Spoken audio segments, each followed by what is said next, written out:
Copyright basics: navigating derivative works from public domain. Imagine finding an old classic novel or a famous painting that everyone can use freely. Now, what happens if you take that work and change it into something new? That's where understanding public domain and derivative works comes into play. Works in the public domain are those whose copyright has expired, been waived, or never applied.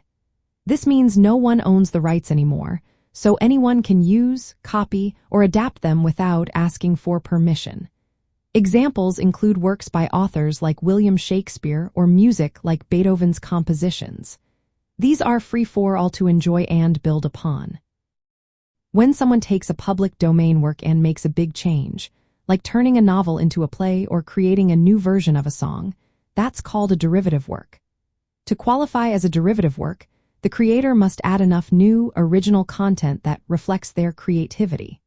For example, translating a public domain book into a different language or creating a sequel to an old film are common types of derivative works.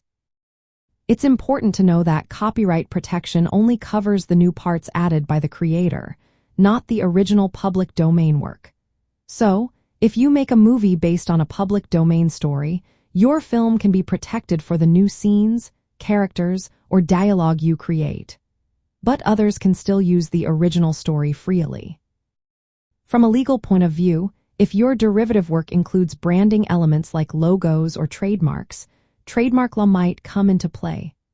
For example, if your adaptation uses a brand name or logo that could cause confusion, you might need to consider trademark rules. Patents usually don't apply unless your derivative work involves patented inventions or processes.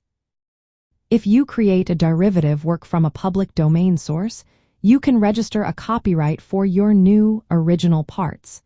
This gives you exclusive rights to those additions. However, the original public domain work remains free for everyone to use without restrictions. To sum up, public domain works are free to use, but if you make a new creation based on them, only your original contributions are protected. Trademark issues may come up if branding is involved, and patents are generally not relevant unless patented technology is part of your work. Registering copyright for your new parts helps protect your creative efforts. Knowing these rules helps creators respect existing rights while safeguarding their own work.